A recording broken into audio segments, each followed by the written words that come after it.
ঘরে আসার পর কলিজীবের শ্রেষ্ঠ ধন মধুমাকা হরিনাম সংকীর্তন তিনি আরম্ভ করলেন। কোথায়? শ্রীবাসের অঙ্গনে ভক্তগণকে সাথে করে নিয়ে প্রভু আমার হরিনামে মত্ত হরিনাম করছে। মহাজন লীলার পাশে দাঁড়িয়ে বলছে, দেখো দেখো আজ আমার গৌর হরি হরিনামে ডুবে আছে, চেয়ে দেখো সুন্দর লালা সচির দুলালা নাচত শ্রী হরি কীর্তন মে সুন্দর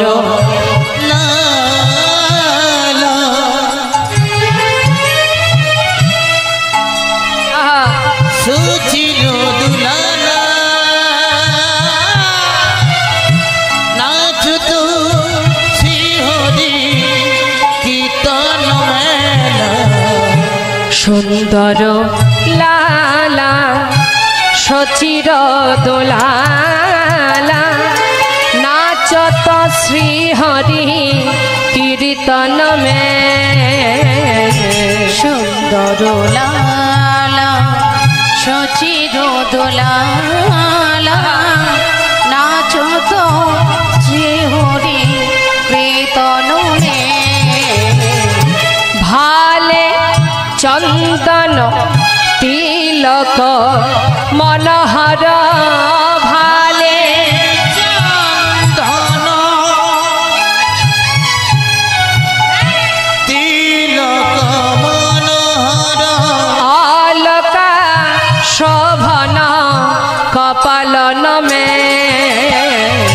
সুন্দর লালা সচির দোলালা নাচত শ্রী হরি কীর্তন মে সুন্দর লালা সচির দোলালা নাচত শ্রী হরি কীর্তন মে।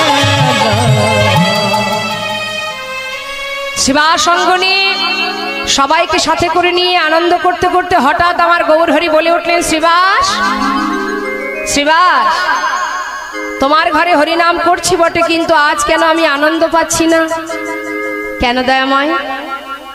কেন জানি না শ্রীবাস, বারবার আমার ওই বৃন্দাবনের কথা মনে পড়ছে। আচ্ছা একটা কথা জিজ্ঞাসা করব, বলো দয়াময়। ও শ্রীবাস, এই নবদ্বীপের মাঝে আমি সবাইকে দেখতে পাচ্ছি, একজনকে তো দেখতে পাচ্ছি না, কে সে? শ্রীবাস তোমরা তো সবাই বলো আমি নাকি ব্রজের কানা। ও শ্রীবাস তবে বলো শ্রীবাস কোথায় আমার দাদা বলায়? ওগো আমি নাকি বুঝি কানা বলো শিবা কোথায় আমার ওই দাদা বলায়? ও তার দর্শনে আমি প্রাণে মরি, তার দর্শনে আমি প্রাণে মরি, দর্শনে আমি প্রাণে মরি, দর্শনে আমি প্রাণে মরি। একবার বল শিবাস তরা করি, একবার বলো শিবা করিব তোরা করি। বল কোথায় আমার হলধারি, বল শিবাস তরা করি, কোথায় আমার হলো ধরি, বলো শিবাস তারা করি। ও তার দর্শনে আমি প্রাণে মরে যা বাবা, তার দর্শনে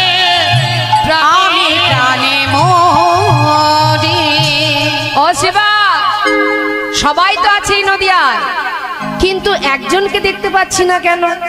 সে কে? আমার দাদা কোথায়? সবাই তো আছে, আমার দাদা কোথায়? শ্রীবাস পণ্ডিতকে জিজ্ঞাসা করছে। গৌরহরি দাদার প্রেমে নদিয়ার মাঝে শ্রীবাস অঙ্গনে বিভোর হয়ে আছে। এবার আমরা দেখব কৃষ্ণের দাদা বলরাম এই কলিযুগে কোথায় এসেছিলেন। মায়েরা অনেকেই জানেন, ভক্তজনেরা এখানে আছেন। কোথায় সে? দুটো অংশ নিয়ে এসেছেন। এক অংশ নবদ্বীপে, আরেকটি অংশ বীরভূম জেলায়। হরিবল হরিবল। এক অংশ সচী মায়ের কোল আলো করে বড় ছেলে বিশ্বরূপ, আর এক অংশ বীরভূমে। সেটা এসেছে কোথায়? রাড়ি দেশনা।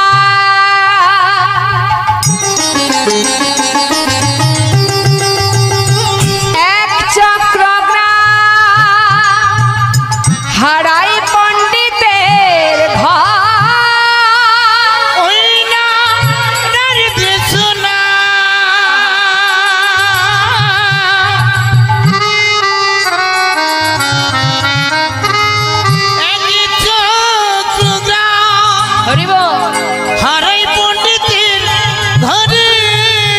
শুভ মাঘ মাস শুক্লা ত্রয়োদশী, ওই জনমিলা হলধর। মাঘ মাস শুক্লা ত্রয়োদশী জন্মিলা হলধর। ওই ব্রজের বলায় নদিয়া এলো, ওই ব্রজের বলায় নদিয়া এলো। এই কলির জীব উদ্ধারের লাগি ব্রজের বলায় নদিয়া এলো। একবার জয় দাবদনে,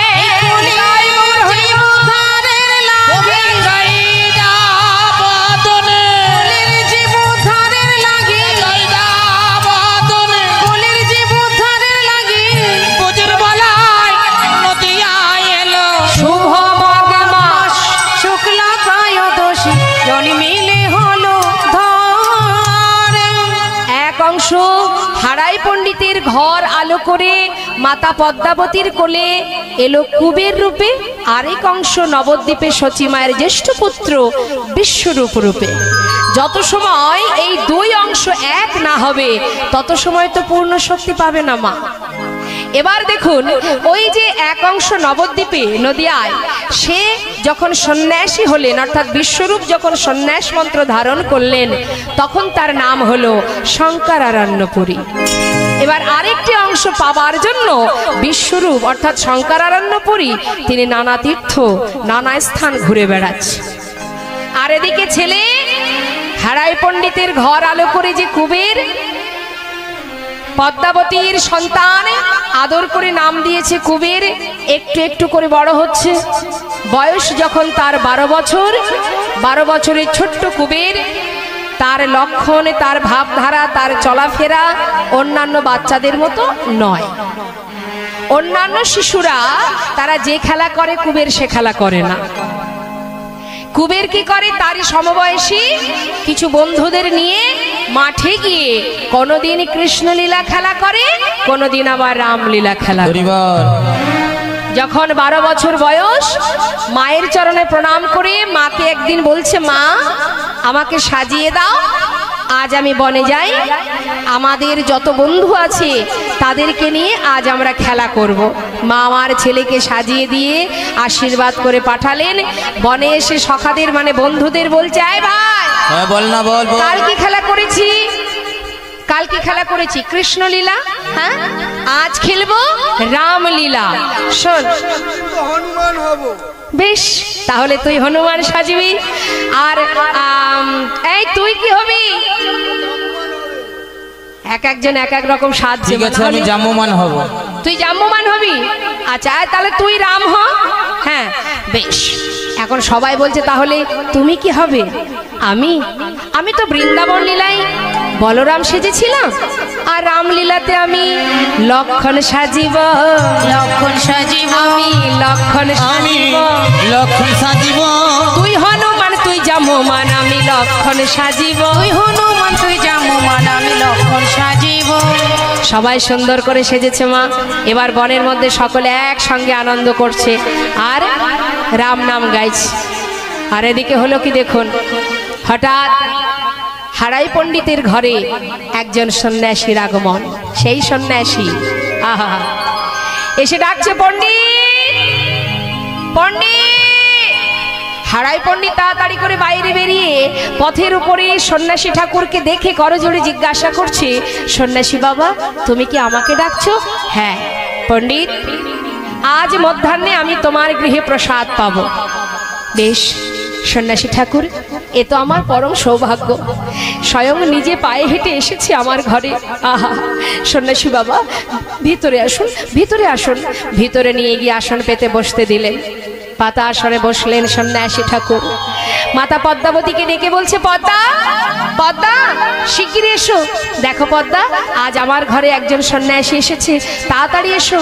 পদ্মাবতী স্বামীর কথা মতো ঘোমটা দিয়ে সন্ন্যাসীর কাছে এসে চরণে প্রণাম জানিয়ে চরণ ধৌত করে চরণামৃত পান করলেন। হরি বল। পদ্মা, সন্ন্যাসী ঠাকুর আজ আমার ঘরে সেবা করবে, দেরি করো না পদ্মা, তাড়াতাড়ি সেবার আয়োজন করো। পদ্মাবতী বলছে, স্বামী আজ কি খাবো সেইটুকু তন্ডুল ঘরে নেই, বৈষ্ণব সেবা দেব কি করে? পদ্মা যা আছে কোনো রকমে ব্যবস্থা করো, কিছু তো আছে, যেটুকু আছে সেটুকুরই ব্যবস্থা করো। জানো পদ্মা, অল্প ভাগ্যে হয় না গৃহে বৈষ্ণবের আগমন, অল্প ভাগ্যে হয় না গৃহে হরিনাম সংকীর্তন। মহন্তের স্বভাব হয় তারিতে পামর, নিজ কার্য নয় তবু জান পর ঘর। মহন্ত যারা হয়, সন্ন্যাসী যারা হয়, তারা আপনার দ্বারে কি জন্য যায়? আপনার টাকা পয়সা ধন ঐশ্বর্য নেওয়ার জন্য নয় মা। যত আছে আপনার পাপ রাশি সেগুলোকে হরণ করে নিজে পূর্ণতা দান করেন সকলের অন্তরে, কৃষ্ণ প্রেম জাগরিত করেন, সকলের পাপকে নিজে গ্রহণ করে সকলকে অন্ধকার থেকে আলোর পথ দেখাবার জন্যই তিনি যান। এ তো অল্প ভাগ্যের কথা নয়। বৈষ্ণব এসেছে ঘরে, সন্ন্যাসী এসেছে, আয়োজন করো পদ্মা। অনেক ভাগের ফলে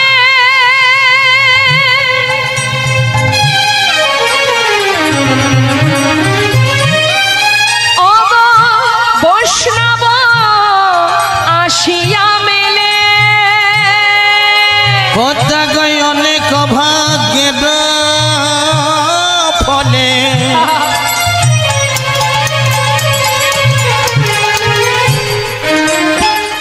ঘরে বসে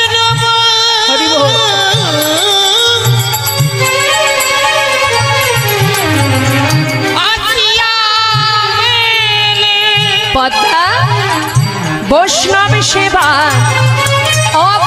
বৈষ্ণব সেবার করো আয়োজন। আর বৈষ্ণব সেবার করো আয়োজন, না দিয়ে বৈষ্ণব সেবা এ জগতে নিস্তার পেয়েছে কেবা।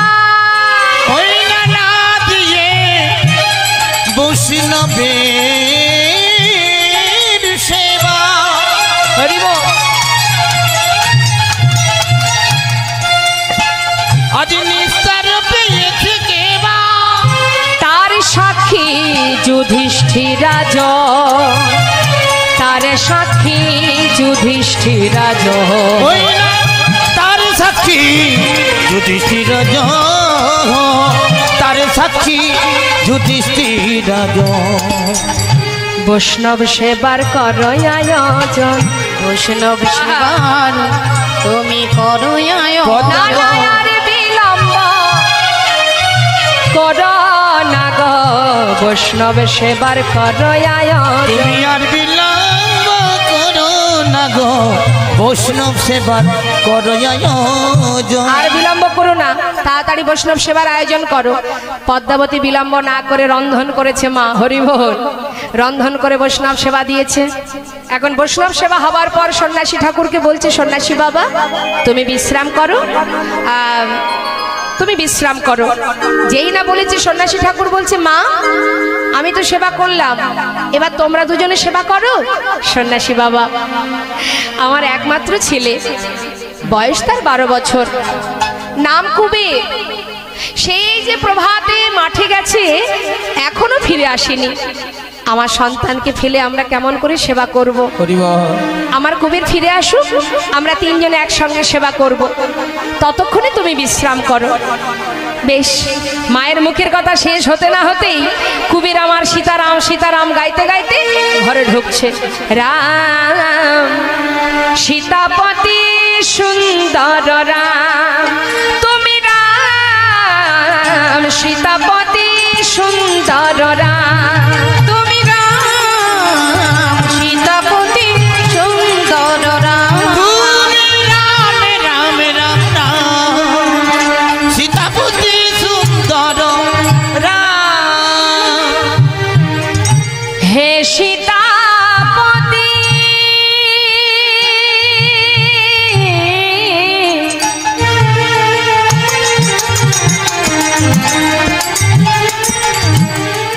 হে প্রভু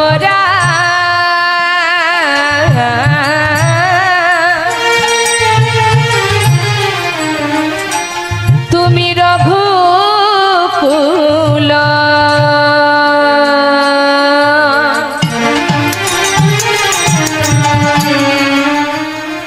নয়নাভিরা, তুমি রাম রাম তুমি রাম রাম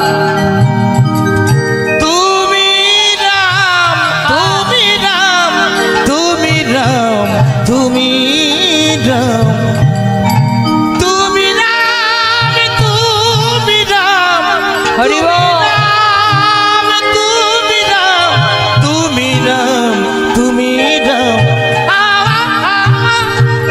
হে সীতাপতি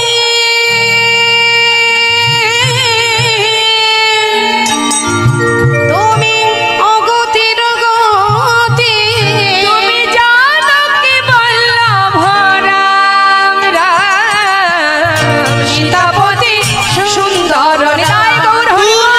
রাম রাম রাম রাম সীতাপতি সীতাপতি সীতা। ছোট্ট বালক তোমা ঘরের মধ্যে সন্ন্যাসীকে দেখে তার গান বন্ধ হয়ে গেছে, ছুটে গিয়ে মাকে জড়িয়ে ধরেছে। মা, উনি কে? বাবা, উনি একজন বৈষ্ণব, যাও প্রণাম করে এসো। ধীরে ধীরে কুবেরে নতমস্তকে গিয়ে সন্ন্যাসীর চরণে যেই না প্রণাম করতে যাবে, হঠাৎ সন্ন্যাসী ঠাকুর কি করলেন, নিজের চরণটা সরিয়ে নিলেন। আহা, মনে মনে বলছে করছোটা কি? আরে বাবা, কেউ জানুক বা না জানুক, তুমি তো জানো তুমি বা কে আর আমি বা কে। হ্যাঁ, নিজে নিজেকে কখনো কেউ প্রণাম করে কি গো মা? আপনি আপনাকে প্রণাম করবেন? বলছে আরে আরে আরে থাক থাক থাক থাক, প্রণাম করতে হবে না। চোখের দিকে তাকিয়ে আছে দুজন, এমন ভাবে দুজন দুজনের দিকে তাকিয়ে আছে, দেখলে মনে হচ্ছে কতদিনের চেনা তাদের। আহা, কিন্তু মনে মনে কথাটা রেখে দিয়ে মুখে বললেন, অমা ছেলে ঘরে এলো, যাও যাও এবার সেবা করো। সেবা হলো মা।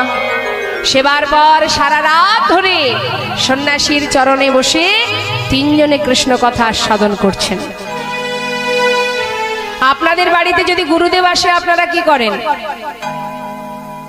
কি করেন? গুরুদেব আসলে হাতটা বাড়িয়ে বলেন, গুরুদেব আমার হাতটা দেখুন না, দেখুন না গুরুদেব, কেন আমার সংসারে শান্তি নেই। গুরুদেব মনে যেন মনে মনে আমরা ভাবি গুরুদেবের হাতটা দেখালে আর গুরুদেব যদি একবার মাথায় ছুঁয়ে দেয়, আমরা বোধহয় সর্বসুখে সুখী হয়ে যাব, তাই না? জেনে রাখবেন, একটা কথা মাথায় রাখতে হবে, গুরুদেব গুরুচরণ স্মরণ করতে হয় কেন? যিনি কৃষ্ণ চরণে আরাধনা করেন, যিনি গোবিন্দ সেবা দেন, তুমি যদি তার শরণাপন্ন হও, সেও তোমাকে সেই পথ দেখাবে, এই পথে চলো। এটা গুরুদেবের কাজ, তোমাকে সঠিক পথ দেখানো, এটা গুরুদেবের কাজ। তাই মাগো, গুরুদেব যখনই ঘরে আসে আমরা আমাদের দুঃখ কষ্ট যন্ত্রণা বেদনা গুরুদেবকে জানাই। কেন? আমার